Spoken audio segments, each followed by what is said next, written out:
안녕하세요, 여러분. 반갑습니다. 오늘은 특별 게스트를 이렇게 모셔왔습니다. 우리 이제 강유빈 대표님 모셨는데 논스 클래식이라는 한국에서 그래도 이 크립토의 성장에 큰 기여를 하신 분이기 때문에 제가 한번 이렇게 모시게 되었습니다. 한번 소개 한번 부탁드리죠. 네, 알겠습니다. 안녕하세요. 저는 그 웹3 엑셀러레이터라는 이제 논스 클래식이라는 회사를 운영하는 이제 CEO이자 대표인 강유빈이라 하고요. 저희는 이제 2020년부터 이제 이 업을 시작을 해서 그때 당시 이 논스라는 암호화폐 커뮤니티가 국내에 있었어요.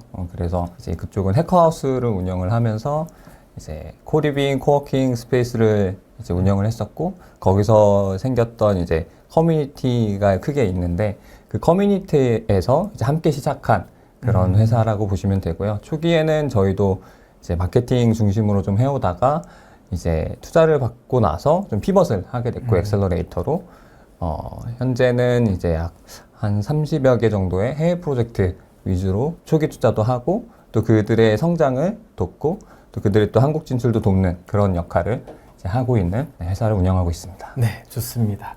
네, 이제 유빈님하고는 이제 여러 이제 행사에서 이제 뵙다가 이제 식사도 이제 한번 하고, 근데 개인적으로 굉장히 이제 호감 가는 분이다라고 저는 생각이 좀 많이 들었어요. 또 주변에 이제 저희가 잘 알고 있는 마이크도 워낙 좋아하는 분이다라고 해서 여기 채널에서 좀 한국 시장에 오래 계셨으니까 좀 좋은 좀 시장에 대한 어떤 뷰가 또 있으실 것 같고, 그 뷰를 여러분들하고 좀 공유하면 좋을 것 같아서 이렇게 모시게 되었습니다. 그러면 이제 준비해 오신 자료가 있으니까 한번 맞습니다. 같이 들여다 보겠습니다. 네. 오늘 이제 논스 클래식의 이제 대표이신 강유빈 죄송합니다. 강유빈 대표님을 이제 모시고서 이렇게 이야기를 좀 나눠보고자 합니다. 오늘 들려주실 주제는 어떤 내용인가요? 네. 안 그래도 시작하실 때 여러 크립토 투자자분들이 지금 가장 걱정을 많이 하는 순간이시잖아요. 또 굉장히 트위터에서도 믿었던 오지들마저도 이번 사이클은 끝났다, 이런 말들도 많이 하셨는데, 크립토 또 이제 비트코인 4년 주기설이 있다 보니까 이게 26년에는 떨어질 때다, 이 순서로는 이런 또 주장들도 많아서 이제 시즌 종료다라고 하시는 분들이 요새 좀 많아지셨던 것 같아요. 그래서 거기에 대해서 과연 이 사이클이 정말 끝났는가, 아니면 사이클이 지속되고 더 강한 상승장이 올 것인가, 이 부분으로 제가 좀 자료들을 준비해 봤습니다. 좋습니다. 마지막에는 이제 개인적으로 사심을 담은 이제 코인 맞습니다. 리스트도 나오니까요. 많은 이제 관심 부탁드리고요. 네. 한번 시작해 보시죠. 네. 그래서 빠르게 일단 저희 회사를 소개해 드리면, 이제 저희 회사는 이제 말씀드린 저희 웹3 엑셀러레이터로 주로 미들웨어나 D앱, 이제 사람들이 이제 유저들이 쓸 수 있는 어플리케이션들을 만드는 곳들을 선별해서 초기 때부터 자문을 제공하거나 투자하는 회사이고요. 여러 글로벌 상위 크립토 VC들이랑 공동 투자를 같이 했었고, 말씀드린 저희 논스라는 해커하우스에서 커뮤니티를 바탕으로 저희는 이제 회사를 출발하였고, 논스라는 곳에서는 약 40여 개의 크립토 팀이 또 탄생했었습니다. 저희가 그중 하나이고요. 저희 회사의 기관 투자자분들은 또 SV 인베스먼트나 하나증권, 뭐 KB인베, NH투자증권 같은 그런 이제 기관 투자자분들이 또 저희의 투자자이시고, 또 이제 여러 국내 크립토 내에 저명하신 엔젤 투자자분들이 또 함께 하고 계십니다. 저희는 약 30개 이상의 초기 투자를 집행하였는데요. 뭐 말씀드렸던 이더파이 메뉴에 있고요. 뭐 레드스톤, 아니면 라디우스라는 팀은 저희가 엔젤 투자해서 또 엑셀러레이팅까지 하고, 최근엔 판테라 투자도 받은 그런 팀이고, 뭐 스위랜드, 캠랩스, 아마 요 디파이 조 선생님 채널에도 어느 정도 많이 언급했던 디파이 팀들이 많이 있을 것 같아요. 그러면 이제 본론으로 들어가 보도록 하겠습니다. 과연 이제 사이클이 종료인지 아니면 연장인지. 이게 지지난주였죠. 10월 10일 트럼프가 중국에 100% 추가 관세를 부과한다면서 이제 무역 전쟁 위기감을 고조시켰고요. 그래서 그 당시에 이제 솔라나는 뭐 23% 들어온 수치로 봤을 때 이더리움은 막 13% 박살이 나기 시작했어요. 그래서 알트들은 여기서 아톰 같은 경우에는 바이낸스에서 0.001 갔었죠. 그래서 수많은 또 알트코인들이 거의 이제 유동성이 이제 증발했는데, 그러다 보니까 이제 제가 정말 믿고 따르는 이제 자주 참조하는 크립토 인물들마저도 이번 장은 좀 위험하다라는 분들이 꽤 많았고, 혹은 끝났다라는 분들도 꽤 생겼어요. 그래서 이제 크리스 버니스키 같은 경우에는 이번 사이클은 대부분의 투자자에게 실망스러운 사이클이었고 심리적 마비 상태다. 그리고 또 마이크로 스트레치 같은 경우에도 지금 너무 투자를 많이 못하고 있다. 그래서 단기 반등은 가능한데 구조적인 피로 누적 때문에 아마 투자자분들이 좀 현금 비중을 확대할 필요가 있을 거다. 이런 얘기를 하면 좀 무섭잖아요. 그렇죠.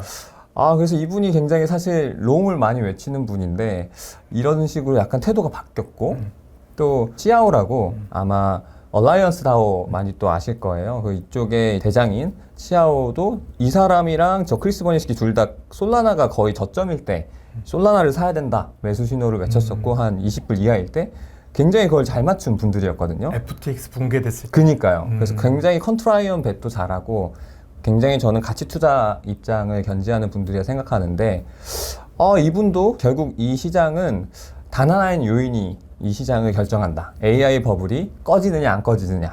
근데 이 AI 버블이 꺼지면 이 시장도 결국 죽는다라고 이제 얘기하고 지금은 2000년 닷컴 버블 후반부랑 굉장히 유사하게 흘러가고 있어서 추가 랠리는 있을 수 있어도 지금은 이제 좀 리스크를 좀 줄여야 될 시기가 아닌가 이런 식으로 얘기를 하는 거예요. 그래서 이렇게 얘기하면 좀 너무 무섭잖아요. 그리고 현금 비중도 자기는 사이클 전 고점 때랑 유사한 수준으로 확대를 하고 있다. 이러니까 이거 팔아라 이런 말이잖아요.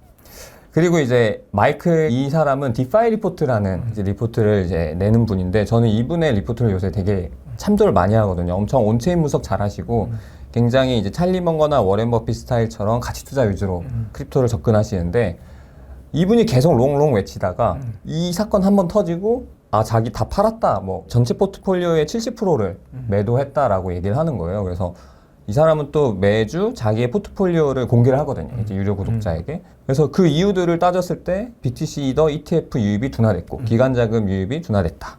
그리고 알트의 그런 투기성 급등, 뭐 지캐시가 뭐 최근에 막 2배, 3배 오른다더니, 뭐 바이낸스 생태계가 갑자기 막 오른다더니 이런 후기 알트코인 레버리지 랠리가 시작이 됐고 또 어마어마한 또 청산 여파가 또 지속이 될 거고 그리고 최근에 또 이제 DAT라고 불리는 그 재무전략 이제 회사들이 매수세가 둔화하기 시작했다. 또 정책도 불안정하다. 이래서 지금은 리스크를 줄여야 될 때다. 이런 식으로 사이클이 종료됐다라는 발언들이 있었는데 생각보다 부정적 견해를 많이 비쳤었네요. 그니까요. 근데 이거를 크립토 투자자분들이 보시면 많이 불안하셨을 거예요. 엄청 불안하죠. 그니까요. 네. 저는 사실 그때 이제 갖고 있던 현금을 더 투자를 했거든요. 지금은 이제 리스크 온을 해야 될 때고 사실 바이더 딥을 해야 그쵸. 사실 이제 대중의 방향과는 다르게 소수가 사실 더 잘 할 수 있는 부분이잖아요. 투자라는 게. 저는 아직 사이클이 사실은 이제 끝나지 않았다 생각했기 때문에.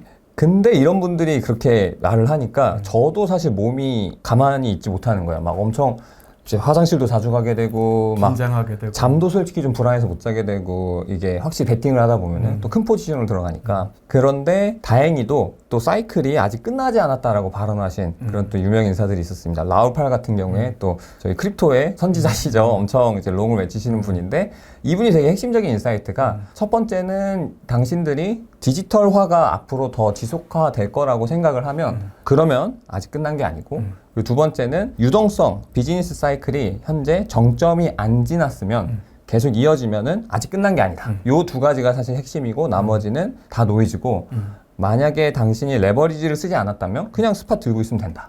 청산 어차피 안 당할 거니까. 이렇게 얘기를 해줘서 소음을 듣지 마라. 이렇게 또 말씀을 해주셔서 마음이 좀 위안이 됐고 또 이번 시장의 새로운 또 스타시죠. 자, 라이징 스타. 네, 라이징 스타. 그리고 사실 이더리움 홀더분들에게 어떻게 보면 구세주 같은 분. 굉장히 이제 이더리움이 한 1,800불까지 내려갔다가 이제 4,000불 이상까지 오는데 가장 큰 공헌 하신 것 같아요. 제가 봤을 때. 우리 아버지죠. 그죠. 사실 알트코인 홀더분들이 이분이 진짜 감사할 거예요. 예, 사실 이더리움이 올라야 대부분이 오르기 때문에. 근데 이분이 그런 이더리움을 가장 많이 갖고 있는 회사 비트마인을 운영하시죠. 이제 의장으로 운영하시는데 이분도 자기는 이해는 되는데 지금 지정학적 이런 긴장감이나 사모신용 시장 리스크 뭐 아니면 10월 특유의 변동성 확대가 이런 부분으로 리스크는 있다고 보는데 시장 심리가 이미 과도하게 좀 비관적이고 지금은 역발상 관점에서 오히려 매수 신호가 떴다. 그리고 또 현재는 22%의 이제 미국의 펀드 매니저만 자기의 이제 벤치마크를 초과 수익해서 나머지 한 80%는 계속 더 열심히 추격 매수해야 된다. 그래서 이제 이런 부분으로 이분은 롱이다라고 buy the fucking dip 이렇게 외치셨죠.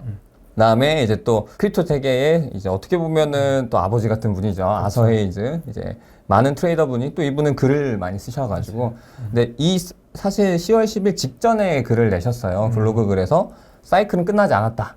이제 4년 주기설은 없어졌고 이제 이게 연장됐다라는 말을 썼는데 결국에는 핵심은 비트코인의 주기는 이제 4년 반감기가 아닌 글로벌 유동성 사이클에 의해 결정되고 이런 정치적인 경기 부양 그리고 이제 통화 팽창이 지속되는 한 BTC는 구조적으로 상승하는 자산이다라는 그런 얘기를 하시면서 과거 사이클을 다 들면서 이제 예시를 드셨습니다. 그래서 이런 분들의 이제 말씀을 듣다 보면은 이제 제가 이제 한번 고민을 해보고 싶은 거는 과연 비트코인의 4년 주기설에 따라 이 차트를 보면은 정말 반복하는 것 같잖아요. 이제 4년에 따라서 떨어지고 오르고. 근데 그러면 26년에는 떨어지는 게 오는 순서가 맞는데 그쵸. 과연 그러면 이렇게 반복이 될 것인가? 아니면 이번 사이클은 과거와 달리 상승 사이클이 연장될 수 있을 것인가? 그게 제가 이번에 좀 하고 싶은 말입니다. 그리고 여기 우측 차트에 보면은 과거에 이 버블 이제 약간 주황색 쪽에는 다 한 260%, 뭐 2,300% 이렇게 올랐었는데 이번에는 비트가 18%밖에 못 올랐어요. 그래서 굉장히 비트코인 투자하신 분들이 좀 실망을 많이들 하셨을 거예요, 이번 연도에는. 그래가지고 이 부분에서도 좀 한번 지켜보시면 좋을 것 같습니다. 제가 다음으로 좀 넘어가고 싶은 부분은 그 매크로랑 이제 비트코인의 시장 구조가 과연 어떤 흐름으로 함께 연결되어 있는가를 이제 얘기를 좀 드리고 싶은데요. 전반적으로 제가 이해하고 있는 이제 시장의 구조는 결국에는 암호화폐 시장들이 전반적으로 미국 주식시장이랑 커플링돼서 움직일 수밖에 없는 상황이 강화됐는데 그 이유는 지금의 시장 사이클의 상승을 주도하는 것은 결국 미국 기관 투자자들이 주도하고 있기 때문에 저는 이러한 동조화가 강해졌다고 보고요. 미국 기관 투자자들은 결국 미국 주식시장이 오를 때와 떨어질 때의 그 액션이 함께 가기 때문에 그럼 만약에 그들이 위험자산에서 자산을 빼야 되면은 그리고 안전자산으로 옮겨야 되면은 자연스럽게 크립토에서 빼야 되는 상황이 오게 되고 그게 이제 어느 정도 동조화에 영향을 굉장히 미치게 됐다. 저는 그렇게 보고 있고요. 아무래도 ETF가 큰 그쵸. 영향을 끼쳤었고 맞습니다. 최근에 이제 A6인지 보고서도 보면 25년도에 되게 똑같이 움직이더라고요. 맞아요. 주식 나스닥과 그다음에 비트코인의 이 가격 추이 자체가 맞습니다. 너무나 똑같이 움직여서 맞습니다. 이제는 동조화가 됐다라고 네네네. 얘기를 할 수밖에 없을 것 맞아요. 같아요. 그래서 저도 뒤에 이제 차트 이제 가져왔는데 그래서 이 시장이 어떻게 움직이느냐를 봐야 할 때 정말 웃긴 말이지만 엔비디아 주가가 과연 꺾일 것인가 이것도 고민을 해야 되는 상황이 됐어요. M7이 예, 예. 꺾이냐? 과연 결국 미국 주식시장의 지금 핵심은 또 AI 버블이 유지가 되냐 이거니까 그래서 M7이 꺾이냐 그리고 이제 알트들의 시장의 움직임을 보려면 미국 주식 시장뿐만 아니라 이제 비트코인 시장도 당연히 눈치를 봐야죠. 여기가 버텨줘야 사실 알트들도 계속 가지. 비트가 떨어지는데 알트가 오르는 곳은 사실 거의 없잖아요. 예, 정말 소수만 가능하지 거의 없어가지고. 비트는 움직이지 말아야죠. 비트 올리려면. 그렇죠. 그래서 아니면 같이 올라주거나 그렇죠. 아니면 비트가 횡보하는데 이제 알트랑이 좀 랠리가 그렇죠. 출현되거나 이래야 되는데 그래서 이제 비트에 대한 움직임도 또 열심히 봐야 되고 그 다음에 이제 알트 공부가 좀 이제 되는 것 같아요. 근데 그 알트 중에서도 솔라나나 이더 같이 이제 시총이 큰 주요 알트코인 시장이 먼저 어떻게 흘러갈지를 먼저 보고 그 다음에 이제 더 알트들을 보게 될 수밖에 없는 그래서 제가 이런 식으로 좀 이제 그려봤고요. 말씀하신 ACC인지 사이클의 요공인 것 같아요. 굉장히 패깅돼서 나스닥과 함께 움직이고 상관관계가 0.47 굉장히 높다라고 이제 얘기를 하는 것 같고요. 이거는 라우팔의 이제 자료인데 글로벌 유동성이 검은 선이고 그리고 나스닥이 또 빨간색 선인데 굉장히 유사하게 흘러갔고 이게 이제 비트코인도 굉장히 유사하게 흘러갔다. 그래서 사실 크립토 시장의 시총의 대부분을 차지하는 건 비트코인 61% 그리고 이제 이더리움 14% 두 개 합치면 75%고 솔라나가 한 3% 정도 차지하더라고요. 같이 합하면은 이제 한 78%, 한 80%가 대부분의 시장이긴 하잖아요.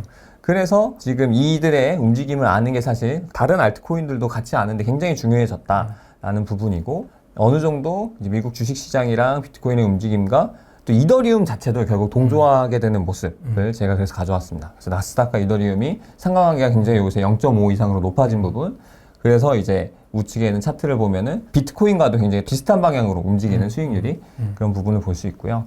결국 핵심은 이거는 이제 비트와이즈 자료인데 지금의 굉장한 수요들은 사실 ETF 플러스 DAT 양쪽에서 오고 이들이 새로 발행하는 양들보다 이들의 매수세가 굉장히 크기 때문에 가격 상승은 이들에 의해 또 주도되고 있다라는 차트를 가져와 봤습니다.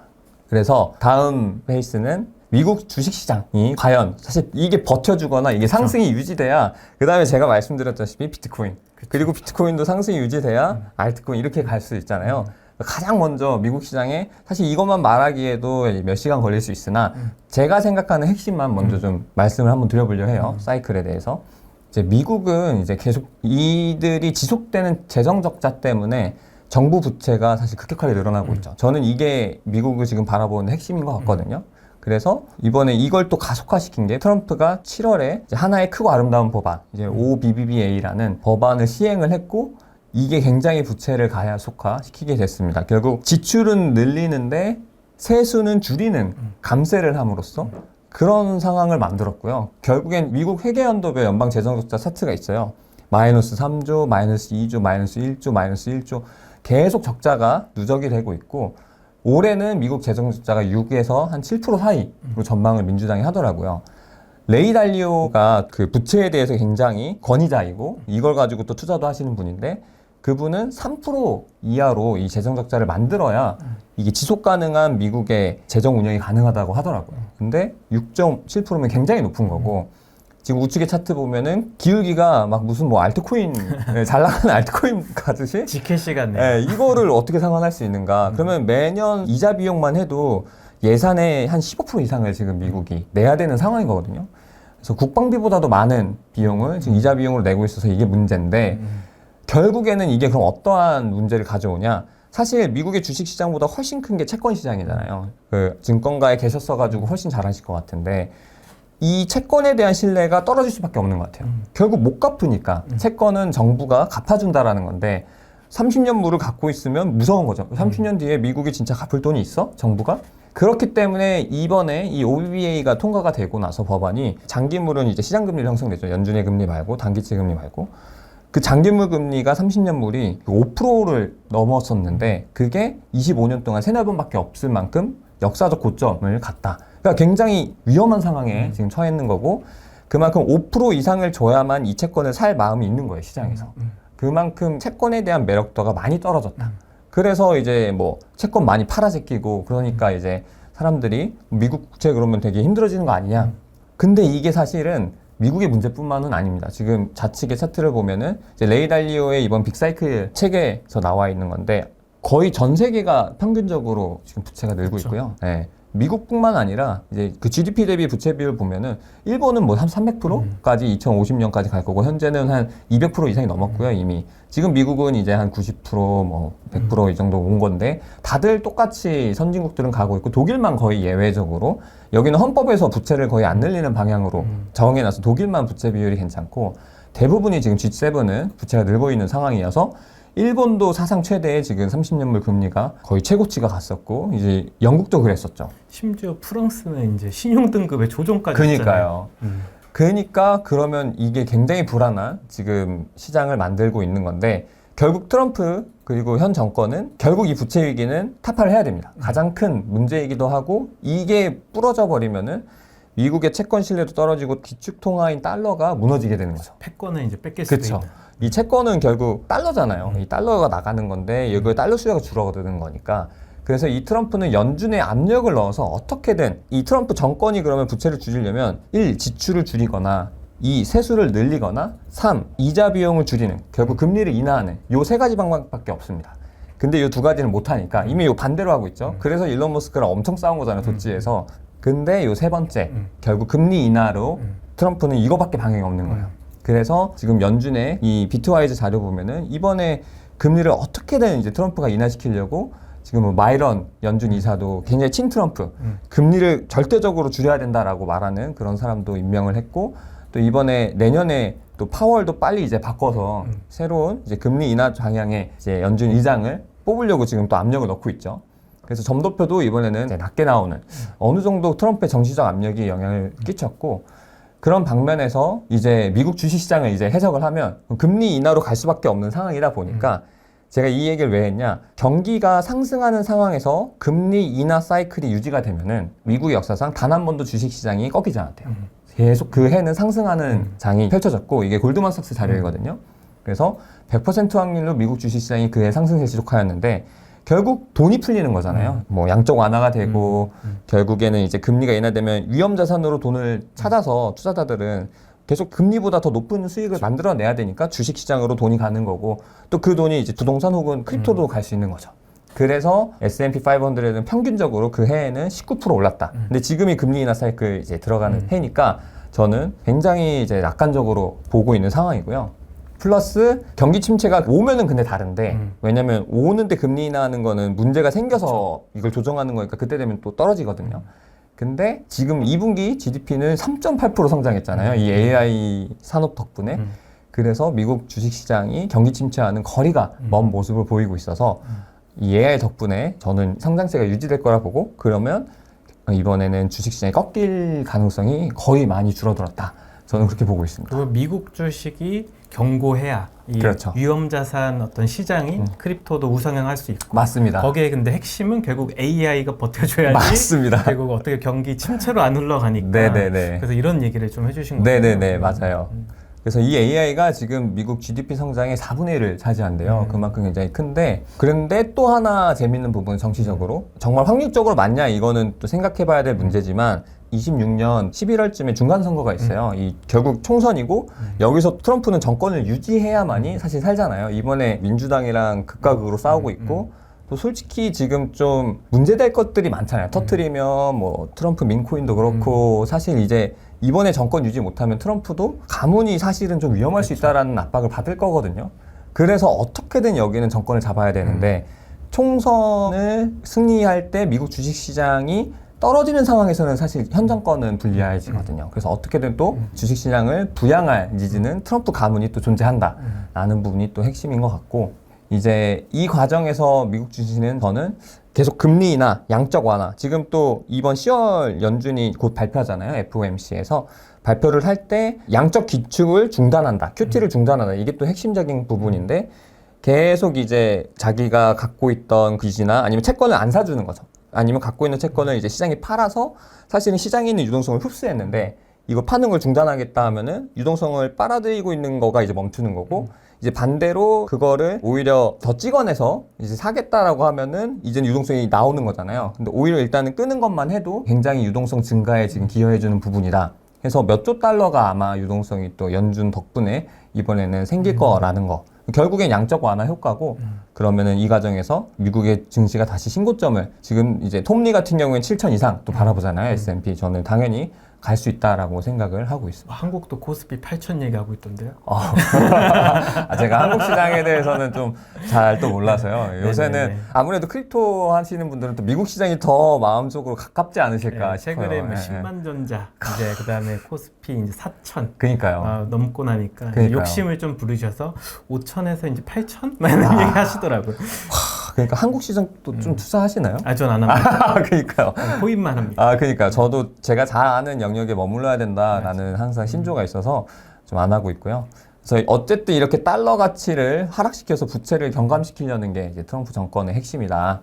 그리고 말씀하신 대로 이제 S&P 500에 대해서 M7이 비중이 35%를 지금 시총에서 차지하고 있고 그러면 사실 얘도 거의 M7 자체가 거의 비트코인이나 다름없잖아요. 미국 주식 시장에서는. 근데 얘네가 꺾이지 않을 부분이 굉장히 중요한데 얘네는 다른 S&P 500 기업보다도 굉장히 높은 수익성을 지금 보여주고 있기 때문에 이번에는 과거와 달리 이제 과거에는 이제 버블이지 않나 이렇게 많이들 얘기했는데 이번에는 좀 그때 버블 때는 수익이 거의 없었거든요. 그래서 저는 이번엔 다르다라는 부분이 중요한 것 같고 하지만 이제 또 위험을 외치시는 분들도 있습니다. 항상 너무 낙관적으로만 생각하면 안 되기 때문에 위험도 고려를 해야 되는데 또 굉장히 제가 가치 투자자 중에 존경하고 굉장히 많이 팔로우하는 또 워렌 버핏도 이분의 메모는 항상 참고한다 했는데 하워드 막스는 지금 리스크 관리가 필요한 시점이라는 메모를 냈고 이 사람이 2000년 닷컴 버블을 미리 예측해서 메모를 냈던 분이라서 또 엄청 유명하잖아요. 이제 버블을 굉장히 잘 맞추는 분인데 그리고 이제 본인의 그런 오크트리 캐피탈에서 500조 정도 이제 운영을 하고 여긴 채권 투자 전문이신데 이분이 지금 여러 일침들을 가했죠. 지금 좀 위험하다. 지금 주식이 이제는 좀 새롭게 투자하기보다는 어느 정도 리스크 관리도 하고 이제 새 투자보다는 현금을 좀 확보할 때다라는 말도 이분도 했어요.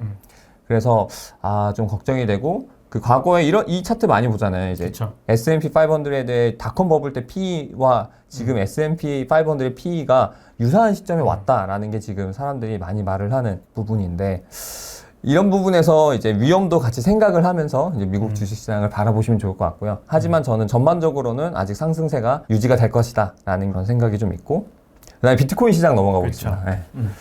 비트코인 시장은 이제 말할 게 또 많을 것 같은데 워낙 여기 또 더 잘하실 것 같고 하셔가지고 일단은 저는 그 비트코인의 가격을 생각을 할 때는 그냥 가장 중요한 부분은 무엇일까라는 게 이제 앞단의 미국 국채 신뢰 감소도 굉장히 저는 중요하게 생각을 해요. 지금의 비트코인은 잘 아시다시피 디지털 금이잖아요, 사실. 디지털 금의 포지션이고 인플레이션 해칭 역할이 지금 가장 크다 보니까 그런 부분에서 이제 가치 저장 수단으로서 미국 채권 싫어? 그러면 비트코인 혹은 금 이런 식으로 어느 정도 포지셔닝이 되고 있는 거 가치 저장 수단으로서 투자의 거장들도 지금 그래서 같은 논리로 비트코인의 보유를 제한하고 있잖아요. 그래서 레이 달리오 같은 경우에도 최근에는 부채 악순환을 경고하면서 자산 내에 15%나 비트코인이나 금 확보를 추천한다. 이분이 태도를 엄청 바꾼 거거든요. 과거에는 한 2% 정도? 원래 옛날에는 비트코인 절대 인정 안 하다가 금만 중요하게 생각하다가 이제는 비트코인에 대해서 되게 긍정적으로 바뀌셨고 또 이제 블랙락의 대표, 또 되게 유명하신 선구주자. 네, 선구주자고 또 이번에 또 어떻게 보면 이더리움 장에 또 랠리에 기여를 또 많이 하신 토큰화를 흥행시킨 그쵸. 분. 이제는 정말 RWA 뭐 스테이블 코인의 이제 흥행을 이분이 또 직접 담당하실 분위기가 같긴 한데 이분의 연례서한 25년을 보면 결국 달러의 기축통화 지위가 부채 문제가 고쳐지지 않으면 위험할 수 있고 그러면 비트코인과 같은 디지털 자산에 빼앗길 수 있다라고도 얘기를 했어요. 그래서 제가 말씀드린 그런 부분이 다 연결되는 부분이 이제 아마 느끼실 수 있을 것 같고요. 또 각국의 중앙은행이 사실은 이런 채권의 굉장한 수요자였고 또 금의 수요자였는데 이들이 지금 뭘 하냐? 미국 국채를 안 사고 혹은 팔고 달러 대신 이제 금을 매집하고 있는. 그래서 지금 금값이 사상 신고가를 계속 달렸잖아요. 막 지금 4,700까지 갔었나요? 그래서 근데 비트코인은 가만히 있었고. 그렇죠. 오히려 떨어졌죠. 오히려 떨어졌고. 그래서 사실 다들 좀 실망이 좀 컸잖아요. 다들 골드 사야 되나? 그러니까 디지털 금은 안 가나? 약간 다들 의아해하고 있었을 것 같고 저도 좀 그런 기분이 많이 있었는데 그래도 어쨌든 이제 미국의 제재를 받고 있는 중국이나 러시아는 달러의 시스템에는 이제는 더 이상 얽매이고 싶지 않잖아요. 러시아는 특히나 지금 달러 시스템을 거의 못 쓰는 방향으로 지금 그만큼 묶이게 되는 상황이 됐다 했는데 그러다 보니까 이들이 금을 제일 많이 사는 여기 차트 보면 러시아나 중국이 가장 많은 금을 사고 있습니다. 그래서 지금 처음으로 이 금이 중앙은행들의 보유고에서 처음은 아니죠. 원래는 미국의 채권이 더 많았다가 그걸 다시 이제 역전하는 금이 더 많아지는 상황을 형성을 했고요. 그럼 이제 금이랑 비트코인 얘기를 다시 이제 할 수밖에 없는데 이 좌측은 금의 지금 연간 수익률을 계속 보여주는 거예요. 근데 올해 51%가 연간 수익률이 올랐어요, 금이. 엄청나네요. 이게 사실 비트코인보다 높거든요. 어떻게 보면 연간으로만 따졌을 때. 그래서 엄청 많이 올랐고 비트코인 홀더들은 소외감 느끼죠. 아니 디지털 금이 더 레버리지라고 생각을 하잖아요. 사실 그쵸. 지금의 금을 대체할 것이고 근데 금이 왜 더 가냐 이렇게 생각할 수 있는데 그래서 아까 말씀드린 대로 비트코인은 이제 18%의 이제 좀 저조한 성적을 보이고 있고 금 대비 비트코인이 이번 연도는 좀 저조하다. 저조하다. 근데 조금은 그래도 제가 그런 심려를 좀 완화시킬 수 있는 그런 좀 차트를 좀 공유를 드리면 2020년에 금이 신고가를 경신하고 나서 좀 하락하기 시작했을 때 그때 비트코인 가격이 그 이후에 급등하게 된 시점이 있었어요. 지난 사이클에서. 이번에도 그게 재현되지 않을까라는 가능성도 고려하면 좋을 것 같습니다. 금이 먼저 쫙 오르고 다시 이제 금이 좀 떨어질 때 사실 유동성이라는 게 아까 말씀을 하셨다시피 먼저 비트코인이 횡보를 해야 또 알트장들이 대알트장에 오는 게 그 유동성이 일로 가는 거잖아요. 그쵸. 그래서 이번에도 금의 유동성이 비트코인으로 오는 그 순서를 기다리고 있는 단계 또 일 수도 있다. 라는 부분이 이제 많은 또 커뮤니티에서 나오는 의견이고요. 말씀 주신 대로 최근에 이제 금이 좀 하락을 그렇죠. 하다 보니까 그렇죠. 비트코인은 또 반대로 상승을 하고 있잖아요. 그렇죠. 그래서 이런 어떤 자료가 정말 이렇게 되는구나 라는 생각을 많이 하게 되더라고요. 그러니까요. 그래서 이런 부분도 생각하면 좋을 것 같고 비트코인은 이제 금을 대체하려면 이제 한 10배 이상은 커져야 되는데 저는 충분히 가능하다 보면 굉장히 많이 올라온 거고 금의 점유율을 이렇게 10%까지나 차지하게 되는 단계가 시간이 지날수록 저는 디지털화는 당연한 수순이라 생각은 해요. 그리고 이제 이 차트도 좀 재밌는데 기관이 왜 지금은 주도하는 장이냐를 보여주는 차트가 이제 왼쪽을 보면은 코인베이스의 거래 볼륨이에요. 근데 노란색이 개인인데 개인의 비중은 계속 줄고 파란색이 기관인데 기관의 비중은 계속 확대가 돼서 60%에서 이제는 80%까지 늘어났습니다. 그런 점을 봐도 거래소에서도 기간이 많이 하는구나. 코인베이스는 이 미국이잖아요. 그쵸. 코인베이스는. 그랬을 때 과거 사이클과 이번 사이클의 장의 그런 수익률 차이를 봤을 때 BTC 그리고 이제 알트코인들의 시총의 차이를 보면은 비트코인은 과거 사이클에는 이제 1700% 그리고 알트코인은 4000%가 올랐었어서 알트가 훨씬 큰 수익률을 냈어요. 비트보다. 근데 지금은 다르죠. 지금은 비트는 600% 이번 사이클은 벌었는데 알트는 300%밖에 안 올라서 많은 알트 홀더분들이 소외를 많이 받고 비트코인 대비 너무 안 올라서 좀 답답하신 분들이 꽤 많으셨을 거 근데 같아요. 좀 궁금한 게 네. 600%가 어느 때부터 600%인가요? 2023년도부터죠? 아마 22년에 22년 그 테라루나 하락했을 때? 하고 저점. 재저점에서 그게 이제 사이클 시작이다라고 보면은 이전에도 이제 아마 18년 그 사이클 저점에서 이렇게 고점까지 이렇게 봤을 때.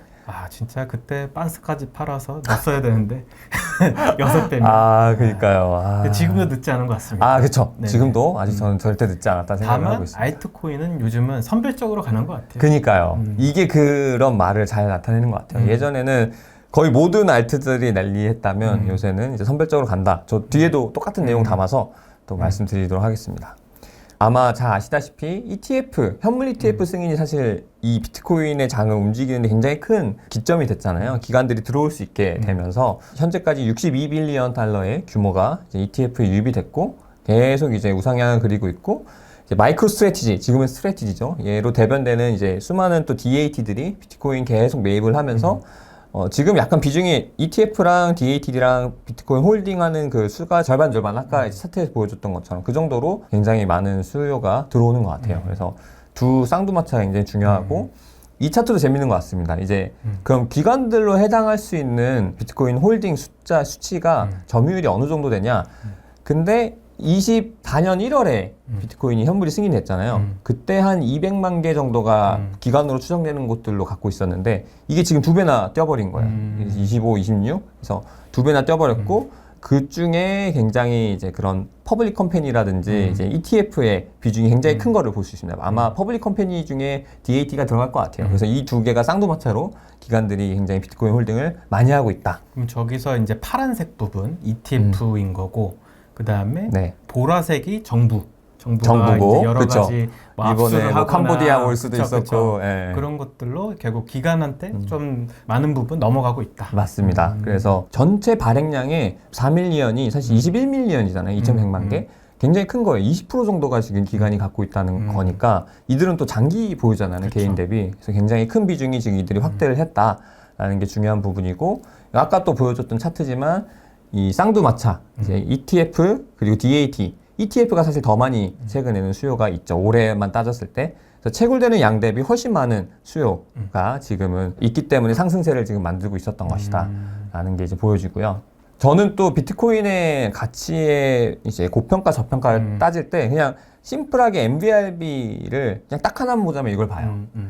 이게 뭐 잘 아시겠지만 사실 이 MVRB 수치가 가리키는 게 비트코인을 실제로 산 사람들의 평균 수익률이잖아요. 이게 1이면 한 100% 정도고, 이게 3이면 뭐 300% 정도 벌고 있는 거고, 1보다 떨어지면 이제 집단적으로 손해를 보고 있는 거고, 그런 이제 의미를 갖고 있는데, 현재 이게 2 정도밖에 안 돼요. 2.0. 역사적으로 이들이 3.0 넘어가기 시작하는 순간이 사실 고점 부근이었거든요. 그래서 아직은 고점 부근에 오지도 않았다라는 생각이 드는 거라 많이들 또 이 차트 보면은 아직 사이클 중간 정도에 있는 거다라는 부분으로 생각이 들고 또 이런 부분도 있어요. 전략적으로 비트코인이 1 미만일 때 역사적으로 한 8번 정도밖에 없었거든요. 뭐 코로나라든지 뭐 아니면 엄청 큰 이슈가 있을 때만 이렇게 떨어졌었는데 그때 이제 매집을 올인 베팅을 해도 되고 제가 봤을 때는 1 미만일 때는 저는 그렇게 해왔는데 3 이상일 때만 팔아도 굉장히 많은 수익률을 역사적으로 벌 수 있습니다. 한 뭐 지난 사이클에는 1,800%, 이번 사이클에는 500% 이상 벌 수 있는 지금 구간이었고요. 그래서 비트코인은 저는 여전히 그래서 말씀드렸다시피 아직 사이클의 중간 정도에 왔다라고도 볼 수 있다라는 생각을 갖고 있고 그러면 이제 주요 알트코인 시장. 그렇죠. 여기 있는 분들이 제일 좋아하는 알트코인. 이제 알트코인. 그래서 미국 시장 주식 시장 어느 정도 아직은 상승 남아 있다 생각하고 비트코인 시장도 상승이 남아 있다 생각하면 주요 알트코인 시장도 이제 같이 보면 좋을 것 같은데요. 뭐 잘 아시다시피 규제가 너무 친화적으로 지금 바뀌고 있죠. SEC에서도 크립토 프로젝트 추진하겠다. 이제 폴 애킨스가 이렇게 막 주장하고 있고 또 지니어스 액트 이게 또 엄청 이더리움 그쵸. 홀더들에게는 이제 꿈과 같은 얘기, 그쵸. 스테이블 코인 뭐 많이 찍어내겠다. 이런 부분이 또 굉장히 하두였고 클래리티 법안도 통과될 거다라고 요새 또 얘기가 나오더라고요. 그쵸. 네, 그래서 이 법안이 통과되면 디파이 프로토콜들이 그쵸. 엄청난 호재잖아요. 이제. 이제는 증권법 이슈에서 벗어날 수도 그니까요. 있고 상품으로 보는 거잖아요. 그니까요. 그래서 이제 또 가장 중요한 게 또 이제 수익들을 이 차트에서도 이제 보여주듯이 디파이 프로젝트가 내는 수익을 토큰 홀더에게 줄 수 있는 근데 그게 규제적으로 증권으로 인정 안 받고 줄 수 있는 상황이 되는 거라 이게 암호화폐 홀더들에게는 굉장한 특히 프로젝트 파운더들에게는 너무나도 큰 이제 호재여서 이 요새 그 에세나도 그렇고 유니스왑도 그렇고 레브뉴 바이백을 발표하면 그때 막 토큰 가격이 엄청 오르거든요. 그 바이백 한다는 발표 날에 이게 이제 레브뉴랑 연결되면서 마치 이제 주식이 이제 배당을 하겠다 아니면은 이제 바이백을 하겠다 하면은 주가가 또 오르는 거랑 똑같은 효과를 맞아요. 계속 내고 있는 상황인 것 이게 같습니다. 요즘 국장에도 이게 적용되더라고요. 그쵸. 최근에 이제 저는 이제 국내 주식을 안 하는데 국내 네. 주식하는 사람들한테 왜 주식 사람이 상법 개정되면은 결국에 주주 환원을 이제 할 것이고 그쵸, 그에 그쵸. 따라서 밸류에이션이 다시 될 거다. 그러니까 디스카운트 요인이 없어지니까 상승할 거다라는 논리가 많더라고요. 근데 그러니까요. 이게 알트코인하고 똑같아요. 그쵸. 결국은 기존에는 코인 뭐 어디다 쓰는데 근데 이제는 자신들이 회사에서 벌어들이는 재원을 바이백을 하면은 그쵸. 결국에는 이제 시장에서 사는 거니까 상승을 만들 수 있는 충분히 맞아요. 좋은 환경을 만드는 거거든요. 네네네. 그래서 굉장히 이제 국내 주식하고 비슷한 지금 그쵸. 상황이다라고 생각이 들더라고요. 맞습니다. 그래서 사실 많이들 그랬잖아요. 크립토의 펀더먼털이 뭐가 있냐, 크립토의 가치가 뭐가 있냐, 엄청 사실 무시했었거든요. 과거에는 저거 하는 사람 다 도박하는 사람이다, 투기다 다. 근데 이제는 다르다를 그쵸. 얘기할 수 있는 것 같아요. 이제는 실제 수익을 내는 프로젝트들이 있고 그 수익으로 주식과 똑같이 이제 토큰 홀더들에게 레브뉴를 바이백으로 환원하는 상황이 출현하게 되면서 저는 이제 시대가 많이 바뀌었다고 보거든요. 크립토 시장도 많이 성숙했고 투기장에서 이제는 정말 펀더먼털로 투자할 수 있는 장이 이제 열리고 있다. 저는 굉장히 중요한 지금 시대의 변화라고 생각을 들고요. 그 주요 알트코인 시장에서 그래서 이제 결국엔 이더리움 생태계나 이제 솔라나 생태계 이런 디파이 생태계를 튼튼하게 구축한 곳들이 또 저는 지금은 호혜적인 규제 상황에서 좋은 상황에 처해 있다라고 보여지는데 이제 크립토 시총의 14% 차지한 이더리움 먼저 이제 얘기를 좀 해보면 24년 5월에 미국에서 그 두 번째 ETF 비트코인 다음으로 현물 승인을 받았죠. 그리고 이제 누적으로 14빌리언, 비트코인은 한 62빌리언 정도였는데 이제 14빌리언 자본이 유입됐고 ETF로 기관 투자자의 수요가 굉장히 늘고 있다. 그래서 뭐 SEC에서도 이렇게 발표도 했었고 굉장히 이제 이 차트가 엄청 급격하게 늘어나는 그런 모습을 볼 수 있는데 여기에 사실 가장 큰 기여한 게 아까도 말했듯이 비트마인의 의장인 이제 톰 리가 가장 큰. 그렇죠. 네, 그래서 이더리움 재단에서는 이 사람이 CMO다 이더리움에. 맞습니다. 왜냐면 이게 아직도 기억나는 게 네. 이더리움 ETF 처음 나왔을 때 순 유출이 엄청 나왔어요. 그러니까요. 기존에 이제 사모펀드들한테 비싸게 맞아요. 주면서 자신의 어떤 포트폴리오를 관리하던 그런 물량들이 빠져나왔고 그게 또 이제 ETF로 그대로 안 들어가고 계속 뭐 순유출만 나오는 그런 맞아요, 장으로 맞아요, 맞아요. 이더리움도 계속 떨어졌잖아요. 맞아요. 비트코인은 왕창 들어오는데 그쵸. 이더리움은 찔끔 들어오고는 왕창 빠져나가는 맞아요. 굉장히 이제 센티먼트가 안 좋은 상황. 거기다가 이제 이더리움 재단은 계속 시장에 팔고 있고. 그니까. 그러다 보니까 퍼드 만들기 좋잖아요. 엄청, 이더리움 네. 재단 팔고 있고 ETF 자금 안 들어오고 그쵸. 이더리움 아무도 관심 없으니까 이제 끝날 거다. 맞아요. 그때 어떻게 보면 영웅처럼 등장한 맞아요. 게 톰리, 맞아요. 샤프링크랑 같이. 맞아요. 샤프리크 조셉 루빈이 시작했고 톰 리가 근데 사실은 훨씬 큰 역할을 그쵸. 좀 했죠. 규모나 이런 부분을 봤을 때. 그래서 DAT의 이제 가장 이제 이더리움을 대표하는 비트마인은 이제 신규 수요를 급격하게 폭발적으로 늘렸고 이들이 지금 7월부터 이제 이더리움을 막 매집을 해서 공급량의 이제 벌써 이더리움 전체의 4% 이상을 이들이 이제 어느 정도 차지를 하게 된 게 저는 굉장히 크게 보이고 여기도 이제 ETF와 DAT의 비중이 보이잖아요. 그래서 어느 정도 한 10% 정도 각각 이렇게 갖게 됐다. 이게 굉장히 큰 기관 투자자의 수요를 보여준다라고 보이고 이제 톰리는 이제 또 이런 크립토 친화적 규제랑 연준의 금리 인하가 시작되면서 이분이 전망을 했어요. 이제 비트마인 그런 월간 보고 이렇게 따르면 결국 이더리움 가격을 이 사람이 전망을 했는데 역사적인 이더 대비 BTC 비율 가격을 이제 전체 평균으로 따졌을 때 그게 한 0.47 정도? 이제 8년 평균이 0.047인데 지금은 이제 한 0.04초 정도 되더라고요.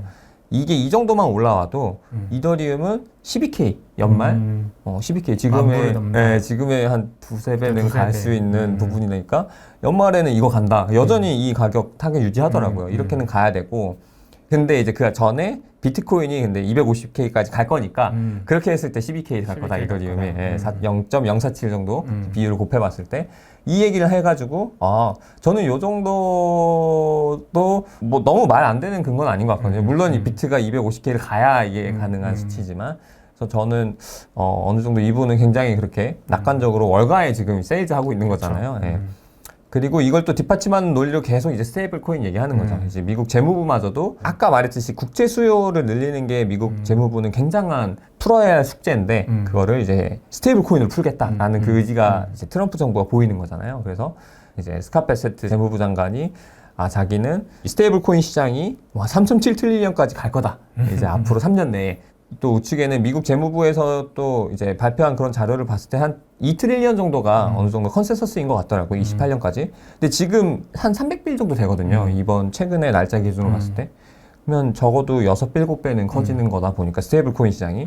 또 스테이블 코인의 절반이 이더리움에서 발행이 되잖아요. 그래서 이더리움의 기간 수요가 커질 수 있고 또 비트마인의 톰리는 그런 말을 하더라고요. 이 이더리움을 어느 정도 비중 있게 가져가는 게 이런 스테이블 코인의 보안성에 참여를 하면서 마치 이제 은행과 같은 역할을 하는 거다. 저는 그 비유도 굉장히 좋다 생각했어요.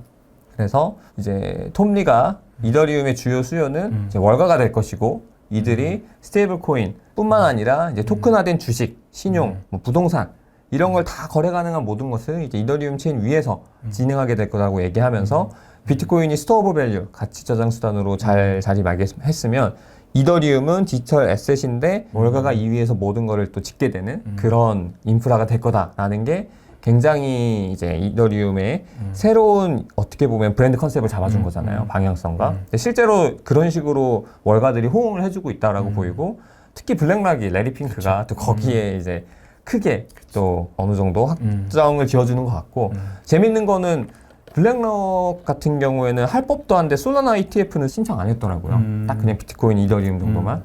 그래서 딱 이들은 이 두 개를 꼽는구나 라는 게 굉장히 저는 인상적이었습니다. 그래서 여기까지가 이제 제가 생각한 이더리움이고 근데 중심되는 내용이 결국엔 미국 기관의 그런 방향성이 엄청 중요하다라는 게 이제 사실 다 핵심으로 들어가는 부분이고요.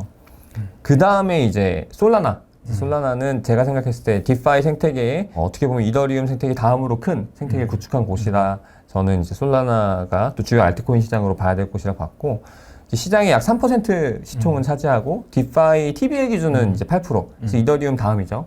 그리고 타체인 대비 가장 많은 토큰이 솔라나에서 발행이 되고 있어요. 베이스나 이제 다른 이더리움보다 솔라나가 많이 발행되는데 이게 아무래도 역시 민코인 덕분에 이제 가장 많은 코인이 발행되고 있는 곳이고 여기가 이제 세 번째 미국 현물 ETF로 승인될 것이다라는 전망들이 많잖아요. 사실 이제 이번 주냐. 근데 이런 것들이 계속 미국 정부 셧다운 때문에 지연되고 있어서 솔라나 홀더들은 사실 이제 좀 많이 실망하거나 좀 언제 되는 거야 이러고 있는데 저는 셧다운 이거 재개되면은 이제 멀지 않을 거라고 생각은 하고 있고요.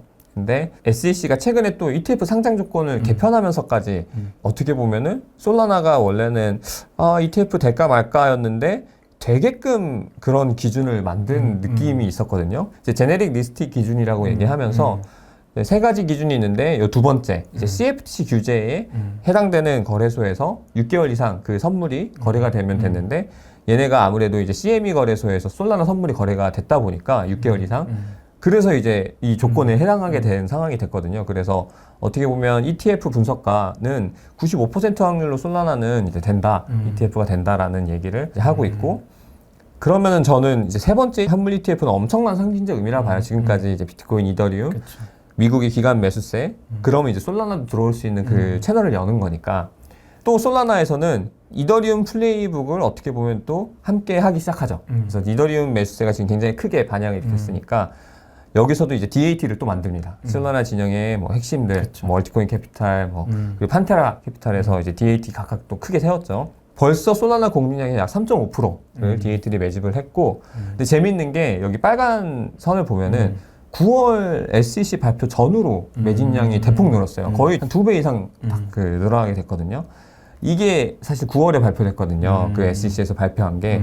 그래서 저는 이게 엄청 컸다. ETF로 기관들이 들어올 수 있는 상황을 보면서 DAT들이 그러면 이제 막 매집하게 됐다. 그렇죠. 어쨌든 이 기간은 보통 빠르니까. 그리고 여기 9월에 가장 많이 산 게 사실은 이제 포워드 인더스트리 이제 멀티코인 캐피탈 쪽. 그리고 뒤따라 산 게 이제 HSDT. 어떻게 보면 솔라나 컴퍼니라고 불리나요? 저기 판테라 캐피탈 쪽이 세운 DAT가 많이 매수를 했죠. 그래서 굉장히 저는 이더리움을 플레이북을 따라하고 그게 이제 만약에 카피가 되면은 솔라나도 또 유사하게 흘러갈 수도 있을 가능성을 계속 보여주는 것 같고 또 저는 트럼프 행정부에서도 솔라나를 굉장히 어떻게 보면은 지지하거나 혹은 서포트한다라는 느낌을 계속 받는 게 데이비드 sak스가 지금 크립토 자르잖아요. 그렇죠. 트럼프 행정부에서 사실 굉장히 크립토인들은 더 좋아하기도 하고 근데 이 사람이 멀티코인 캐피탈의 LP였어요. 그렇죠. 솔라나를 지금까지 성장시킨 맞아요. 벤처 캐피탈. 그렇죠. 거기에 되게 큰 또 LP였고 저는 2018년 이 사람이 올인 팟캐스트에서 이제 솔라나에 대해서 얘기를 하는데 굉장히 솔라나에 대해서 엄청 객관적으로 얘기를 하거든요. 그러면서 어떻게 보면은 멀티코인 캐피탈의 LP면은 솔라나에도 간접 투자가 된 거잖아요. 멀티코인이 사실 가장 밀린 게 솔라나 생태계인데 그리고 이번 또 데이비드 sak스가 함께 운영을 하는 그런 팟캐스트인 올인 서밋 팟캐스트 굉장히 유명하잖아요. 거기에 이제 솔라나 파운더, 재단 파운더, 뭐 멀티코인 캐피탈의 스카일이 다 발표했어요. 근데 이더리움 연사는 없었어요. 이런 장면들을 보더라도 굉장히 미국 정계 재계에는 솔라나의 인지도가 굉장히 높아지고 있다. 저는 이 부분이 어쨌든 지금 미국 기관 수요가 중요한 부분이니까 저는 솔라나가 굉장히 플레이를 잘하고 있다. 네.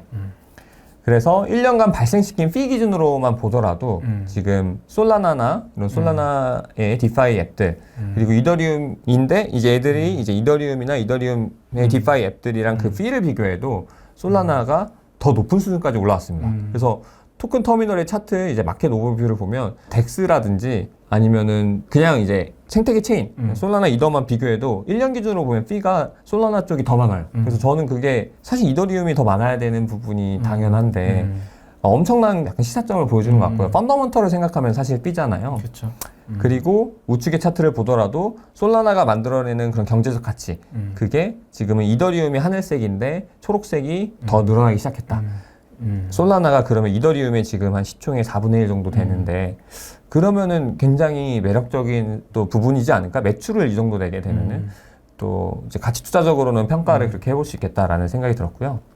그리고 이제 이거는 잘 다뤄주셨어가지고 어쨌든 온체인 경제의 그런 액션들에 이제 허브가 되고 있다. 그래서 뭐 트럼프 민코인도 되게 유명했잖아요. 그쵸. 솔라나 체인을 선택을 했었고 굉장히 이제 솔라나에서는 그 민코인이나 덱스들이 가장 주요한 그런 매출을 내고 있다. 여기까지가 이제 주요 이제 알트코인 시장들이었고요. 이제 그게 알트코인 시장들인데 알트코인 너무 다를 게 많아서 맞아요. 그냥 핵심적으로 저는 하나 정도만 꼽아봤어요. 너무 많아가지고 주요 알트코인에서 볼 때 지금까지 저는 결국에는 미국의 기관 수요를 끌어올 그 외 알트코인은 무엇인가 했을 때 저는 아까 같이 이제 얘기 나눴듯이 펀더먼털, 이제 레브뉴 내는 사실 그게 이제 기관이 이해하고 베팅할 수 있을 것 같거든요. 현금 창출이 좋아야지만 그니까요. 사실 코인을 또 바이백할 수 있고 그죠. 자사주 매입하는 것처럼 그쵸. 가격 상승이 동반될 수 있으니까. 그니까요. 뭐 개인 투자자면은 아 나 이 내레티브 좋아, 아 나 이 커뮤니티 좋아, 여기에 베팅 하는 거 전혀 문제 없죠. 근데 기관 투자자는 리포트도 써야 되고 그쵸. 그 근거도 있어야 되고 근데 본인들의 그런 전통 금융에서의 생각대로 사실 봐야 되는데 그걸 이해할 수 있는 부분이 무엇일까 했을 때 저는 비즈니스 모델 중에는 디파이, 당연히 이제 디파이가 그들이 이해할 수 있는 금융이다 보니까 그리고 꾸준한 매출을 발생시키는 프로젝트들로 저는 좀 생각을 해봤고요. 이 좌측의 차트를 보면은 연간 레브뉴를 봤을 때 하이퍼 리퀴드가 압도적으로 1.2 빌리언을 발생시키면서 사실 이제 가장 큰 또 바이백도 이제 하고 있고 그 다음이 솔라나 생태계의 민코인 이제 트레이딩 플랫폼이죠. 펌프닷펀 그리고 뭐 주피터, 이제 덱스 이런 애들 그 다음에 베이스의 에어로드롬 이런 애들이 이제 발생을 많이 시키고 있고 저 밑에 이제 또 이더파이도 존재합니다. 그래서 이더파이도 좀 열심히 더 해야 되지만 그래도 굉장히 빠르게 이제 TBL 기준으로는 이제 10위 안에 들어와가지고 또 잘 하고 있다 이더파이도. 그래서 뭐 에테나는 이번에만 좀 부진했던 것 같은데 우측에 또 코인게코 차트를 보면은 에테나도 레브뉴를 굉장히 많이 냈어요. 그래서 에테나가 한 6위 정도, 7위 정도 되는 것 같네요. 바이백을 6위 정도로 하고 그쵸, 있네요. 6위 정도로 하고 있어서 그 바이백은 토큰 홀더들에게 굉장히 중요한 중요하죠. 신호잖아요. 결국 가격 상승의 직접적인 그런 부분이니까 당연히 하이퍼리퀴드가 1위로 잘 하고 그렇죠. 있고 펌프탑본도 많이 하고 있고 여기서는 이제 레이어 제로 지하로가 또 많이 하고 있는 그런 걸 볼 수 있습니다. 이 차트를 기준으로 이제 봤을 때 일단 1번 하이퍼리퀴드를 보자. 단연코 저는 미국 기관 수요로 또 이해하기 쉽고 또 매출을 많이 발생하니까 저는 기관 수요가 또 많이 클 수 있다. 또 어쨌든 킬러 앱이 있다 보니까 얘는 특히 전 무서운 게 이 검은색이 하이퍼리퀴드잖아요. 경제적 가치 발생시키는 거 봤을 때 솔라나보다도 지금 많은 상태여서 아 이게 굉장히 레브뉴는 큰데 솔라나 대비 시총은 43%밖에 안 되거든요. 어쨌든 레브뉴로 평가를 같이 받게 되면 물론 이제 레브뉴 외에 이제 생태계 크기도 있을 수 있으나 여기도 이제 하이퍼 EVM 하면서 생태계 플레이도 하려 하고 있잖아요.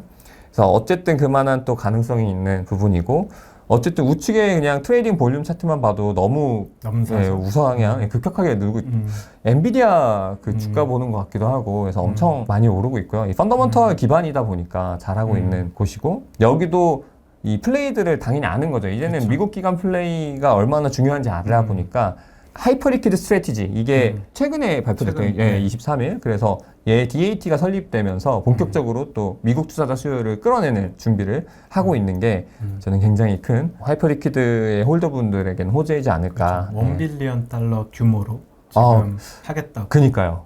그래서 확실히 저는 이거는 또 굉장히 중요하게 보여야 되는 것 같아요. 그래서 어쨌든 이렇게 매출을 탄탄하게 내는 곳이 또 이제 제대로 된 그런 이제 회사들 나스닥에 이제 상장을 하게 되는 부분이 원래는 그 다른 회사 하나가 이제 뭐 라이온 어쩌고 회사가 이제 매집을 하고 있었는데 거기는 이제 하이퍼리퀴드만 매집하는 게 아니라 막 솔라나도 하고 딴 것도 매집하고 했었거든요. 근데 여기는 이제 딱 그 하이프만 집중하는 DAT를 만드는 거다 보니까 또 한번 좀 주목해서 봐야 될 필요가 있어 보이고요. 또 로빈후드에서 상장된 것도 어쨌든 뭐 로빈후드 리테일이 많이 쓰긴 하지만 또 기관들에게도 되게 좋은 시그널로 보입니다. 그래서 너무 많이 다룰 게 많은데 너무 다 하다 보면은 좀 시간이 너무 많이 쏠릴 것 같아서 이제 여기까지 압축을 하고 제가 이제 하나 요청드렸었죠. 네네네, 그죠. 티오표를 하나 만들어 그러니까요. 달라. 왜냐면 또 시간이 많이 없으니까 또 직관적인 걸 좋아하세요. 이렇게 설명은 길게 했지만 그래서 결국 뭐 사는데 뭐 사야 맞습니다. 돼 이거를 또 좋아하시거든요. 네, 맞습니다. 그래서 여기 저의 뷰의 페이지에 담았습니다. 그래서 조금만 더 집중해 주시면 이제 금방 나올 것 같은데요. 그러면 제 생각은 뭐냐? 결국엔 뭐 당연히 계속 얘기했지만 저는 사이클 연장 여부를 결정짓는 주체는 결국 미국 기관 투자자들이다. 이들의 크립토 수요가 매우 중요한데 이들은 현재 현금이 어떻게 보면 사상 최대로 유동성이 남아있다. 보면은 이게 MMF에 담겨있는 유동성 크기인데 7.5 트릴리언 달러. 이거는 지금 크립토 전체 시총이 4 트릴리언 달러인데 거의 한 2번 살 수 있는 거거든요. 이거 전체를. 그만큼이 지금 현금 포지션으로 다 이제 대기하고 있는 건데 주로는 은행, 보험사, 연기금, 펀드, 헤지펀드 이런 곳들의 현금 포지션이고 아직 유동성이 지금 넘치고 있다. 근데 이곳들이 금리가 내려가기 시작하면은 지금은 한 5% 아마 이자를 받을 거예요. 근데 이게 계속 내려가기 시작하면은 저는 이들은 또 더 나은 수익률을 위해서 찾아가야 되고 그러면 결국 위험 자산으로 이 돈들이 흘러올 수 있다. 그래서 계속 뭐 신흥국으로 작은 러시가 일어난다든지 이런 부분이 일어난 거잖아요. 아니면 금리 인하 때문에 위험자산 선호가 회복이 돼서 뭐 금값이 이제 급락한다든지. 그래서 저는 이런 금리 인하나 양적 완화와 함께 항상 역사적으로 더 많은 유동성 그리고 달러 가치 하락은 이제 주식, 부동산, 크립토 같은 자산들의 자산 가격을 상승을 가져왔었고 이 차트들을 보면은 그리고 이번에는 진짜 다른 거는 과거에 이 상승 사이클이 끝나는 항상 그 18년 뭐 22년 이때는 미국의 연준이 금리를 인상하고 있는 사이클이었어요. 그러다 보니까 유동성이 긴축되는 사이클이었고 그러면 당연히 하락이 말이 되죠. 유동성이 없어지는 부분이니까. 근데 지금은 유동성을 늘리는 금리 인하를 하는 사이클이잖아요. 26년은 과거와 달리 금리 인하 사이클이기 때문에 저는 사실 하나만 꼽자면 이것 때문에 과거와는 다른 장이 연출될 거라고 보고 있고요. 26년은.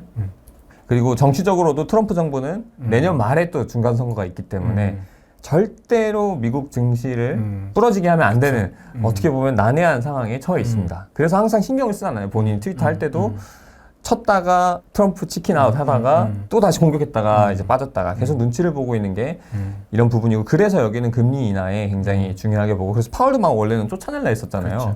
그러다가 이제 월가에서 워워 진정해 해서 이제 그만두기 시작했고 그리고 어쨌든 또 미국 시장은 저는 이제 이 M7은 수익성으로 뒷받쳐지기 때문에 이제 닷컴 버블 때와는 다르게 상승을 계속 이어갈 거다. 그래서 우측에 또 차트를 보면은 S&P보다도 더 이제 M7이 수익을 많이 만들어내니까 이들은 그 닷컴 버블 때는 막 PER이 500배 이상, 시스코가 한 PER이 210이었더라고요. 근데 엔비디아는 오늘날 포워드 PER 기준으로 보면 27배, 뭐 코스트코 50배, 아직 굉장히 낮다. 그래서 밸류에이션이 굉장히 과열론이 됐다. AI 주식들에 대해서. 그래서 저는 이거는 아직은 상승이 더 가할 수 있다 보고, 그리고 이 부분도 저는 굉장히 중요하게 보는데 결국에는 채권 시장이 엄청 크잖아요. 이 미국 주식 시장 그 위에 또 채권 시장이 있다라고 보이는데 채권 중에서도 기업의 채권을 판매하는 하이힐드 채권 시장을 봤을 때 이들의 채권과 미국 국채의 채권 금리랑 이제 그 차이가 스프레드인데 사실 이게 크면 클수록 어떻게 보면은 굉장히 지금 시장이 공격적이고 돈이 많이 풀렸고 막 대출해 주는 거거든요. 그냥 막 망해갈 기업도 대출해 주는 거고. 근데 그게 아니라 이게 스프레드가 굉장히 좁으면 그냥 사실 국채금리랑 비슷하게 회사채들도 시장에 팔리는 건데 그러면 아직 시장이 거품이 그렇게 끼지 않았다는 건데 지금은 역사적으로 그렇게 거품이 안 낀 상황이거든요. 스프레드 위치만 봤을 때. 그래서 지금은 저는 미국 시장이 아직은 상승장 한가운데 있다라고 보고 있고 저는 이것도 재밌는 것 같아요. 이제 결국엔 지금 BTC의 기간 중에 가장 많이 갖고 있는 기간은 평단가가 74,000불이고 스트래티지. 비트마인은 이제 이더의 평단가가 4,100불이니까 이분들 아래에서 사게 되면 저는 어떻게 보면 단단한 지지선이라고 생각을 해요. 계속 어떻게 보면 이 위에 이들은 만들려고 할 거잖아요. 안 그러면은 본인들이 계속 미실현이겠지만 손실이 뜨게 되고 그럼 주주들이 그쵸. 이 주식 홀더들은 사실은 어떻게 보면 나가고 싶을 수도 있잖아요. 그쵸, 자금 예. 조달도 힘들고. 그니까요. 이제 엠레브가 계속 또 이제 네. 낮아지는 거니까 엄청. 그래서 여기가 어떻게든 이제 기관 투자자들을 빨아들이려 할 거다. 이 위를 지지하려고 이런 또 수요도 있어 보이고. 그래서 이번 주에 저는 그래서 사이클 연장될지 종료될지 판단하는 데 있어서 또 주목해야 될 이벤트들은 에이펙 2025 정상회의. 여기서 저는 결국 미중 관세 협상이 체결되냐 안 되냐. 사실 10월 10일에 이벤트는 이거 때문에 하락이 시작된 거였잖아요. 트럼프가 맞습니다. 100% 중국 관세 때리겠다. 그래서 저는 이게 오늘 사실 상승장이 살짝 온 게 다시 회복장이 온 게 중국의 실무자랑 얘기했고 우리 이제 다 준비됐어. 화해할 준비됐어. 이렇게 얘기했다 보니까 상승이 찾아온 걸로 보거든요. 이것 때문에 떨어졌으니까. 그래서 저는 이게 굉장히 중요한 10월 30일이네요. 미중 정상회담이. 이 부분이 굉장히 중요한 것 같고 또 10월 29일이 연준의 금리 인하 발표. 네, 금리 인하 발표하면 항상 또 크립토에는 유동성이 풀리는 그런 부분이니까. 그리고 또 셧다운이 만약에 종료가 되게 되면은 이제 ETF, 뭐 솔라나부터 시작해서 말씀해주신 또 이제 리플 뭐 이런 곳들도 이제 ETF가 될 건데 주요 알트코인이 또 오르면 그 알트코인들도 또 오를 수 있는 장이 펼쳐지니까 이런 부분 주목해야 될 것 같고 또 10월 말에는 항상 평균적으로 미국 주식시장을 봤을 때 저점이었다가 올라가는 그런 증시의 그런 계절성이 있었대요. 그래서 저는 이거에 너무 그 집중은 안 하지만 이런 부분도 재밌게 보면 좋을 것 같다. 해서 뭐 결과론적으로는 저는 사이클은 연장될 것이다. 계속 네. 갈 거다. 네, 계속 갈 거다. 부침은 네. 있겠지만 그래도 길게 이제 시계를 놓고 보면 네네. 우상향할 거다. 맞습니다. 예. 뭐 당연히 20% 뭐 30% 떨어질 수 있는 부분들은 오지만 과거와 같이 막 50% 70%막 떨어져서 이제 계속 이제 하락장이 연출되는 아니면 거기서 횡보하는 이 장은 이제는 구조가 바뀌어져서 어렵지 않을까라는 생각이 제가 갖고 있는 생각입니다. 좋습니다. 네. 그러면 이제 어떤 코인을 우리가 좀 아, 보면 네. 좋을까요? 이제 마지막 이제 본론으로 가도록 하겠습니다. 이거는 예, 좀 조심스럽긴 한데 그쵸. 예, 그냥 제가 나열한 부분이고 기준은 제가 오늘 발표의 핵심은 결국 미국 기관 투자자들의 수요잖아요. 그렇죠. 그들의 수요가 가장 몰릴 수 있는 암호화폐들이 무엇일까로 등급을 나눠봤습니다. 그래서 예, 제가 어떤 특정한 뭐 알트코인의 가격 수익률을 바라보고 한 게 아니라 이제 결국 미국 기관 투자자들이 어떻게 보면은 그들의 이제 방식에 따라 어떻게 보면 이제 펀더먼털이나 이런 걸 많이 보겠죠. 그렇게 판단을 하고 투자를 하게 되는 그런 수요가 많이 몰리게 되는 토큰들이 무엇이냐, 코인들이. 그래서 당연히 비트 이더는 이제 ETF, 그쵸. DAT 가장 많은 자산들이 있고 하지만 수익률이 그렇게 더 많이 또 보장될 수 있지는 이제 그거는 고민해야 할 이슈일 것 같아요. 근데 저는 ATO로 보면은 말씀드렸던 솔라나 그리고 솔라나는 수익률도 저는 높게 보는 게 사실 제 개인 포지션에서도 솔라나가 사실 가장 많거든요. 원래 저는 솔라나를 전까지는 투자를 안 해왔었어요. 근데 지금은 이 시장이 많이 바뀌었다 보니까 기관 투자자들의 성격을 따라가야 한다는 생각을 해서 제가 올해 초에 이더리움이 그 부분 때문에 눌려 있을 때도 기관 투자자의 텀리가 이제 등장하고 나서 그때 많이 매집했었고 이번에도 저는 비슷한 플레이가 연출될 수 있다 보거든요. 그래서 제 개인 포지션의 탑픽은 이제 솔라나고요. 그리고 리플도 사실은 확률이 굉장히 높게 나와 있어요. 그리고 사실 확정은 안 됐지만 미국에서도 막 크립토 전략 비축 자산의 후보로도 막 거론됐었잖아요. 트럼프가. 그래서 XRP도 그만큼 미국의 정부 인사들이랑 엄청 끈끈하고 이제 로비도 많이 하고 또 굉장히 많은 은행들이 이제 또 채택을 했다 보니까 특히 한국은 또 리플 또 굉장히 또 중요하잖아요. 예, 어쨌든 근데 미국의 기관이 좋아할 수밖에 없는 성격들이 있다 보니까 물론 ETF나 이런 부분에서 있을 거라고 보이고 여기도 DAT 이제 소식이 들리더라고요. XRP도. 그리고 나서 이제 B 티어를 보면은 여기서부터는 이제 좀 동의 안 하시는 분들도 많으실 거예요. 근데 하지만 이제 미국 기관 투자자들이 봤을 때 다 여기에 있는 코인들이 어떻게 보면 기간도 오래됐고 아까 말했던 그런 상장 기준에 다 부합하는 ETF 승인 조건에 현물 승인 조건에 다 부합하는 애들이거든요. 특히 라이트코인은 가장 어떻게 확률도 높잖아요. 맞아요. 솔라나급으로 높은. 맞아요. 잘하시네요. 에이다도 그렇고 그래서 제가 이쪽에 B 티어로 뒀는데 이제 C는 제가 봤을 때는 뭐 ETF까지는 거리가 많이 있을 수는 있지만 그래도 뭐 DAT라든지 혹은 기관 투자자들 중에서도 아마 추진해볼 곳이 미래에 나올 수도 있을 것 같긴 해요. 왜냐면 너무 이해하기가 편하고 매출이 직접적으로 나오다 보니까 근데 그러려면 또 여러 시간을 갖고 그래도 좀 봐야 되는 부분들이라 저는 기관과 연결될 수는 있을 찬스는 위의 코인들보다는 좀 멀지만 그래도 기관들이 주목할 코인이고 하지만 또 성장세는 굉장히 무서운 부분들로 저는 C로 잡았습니다. 매출 기준으로 봤을 때. 네, 잠재력이 있다. 그리고 이제 포텐셜로는 아까 매출 기준에 이제 좀 밑에 부분에 있었던 코인들이에요. 이제 이더파이는 저희 또 포트폴리오이기도 하지만 굉장히 매출도 잘 내고 있고 실제 크립토 카드 쓰면서 결제하게 하면서 그 카드 매출도 많이 내고 있거든요. 그리고 이더리움에 어떻게 보면 또 굉장히 연동도 많이 되어 있는 부분이고 현재 TBL도 10빌리언이 넘었잖아요. 그래서 디파이 중에 한 5, 6위 정도 하고 TBL 기준으로도 아베는 이제 단연코 말하기 최고죠. 뭐 비즈니스 모델 너무 쉽고 이해하기, 뭐 랜딩, 뭐 그냥 이자 사업이잖아요. 그리고 여지껏 청산이 한 번도 안 발생했다라는 게 저는 굉장한 신뢰. 그래서 사실 저도 큰 이익을 바라서 다른 곳을 볼 수도 있지만 저는 대부분은 이제 아베에 그냥 놓거든요. 그냥 아베가 제일 뭔가 안전해 보이고.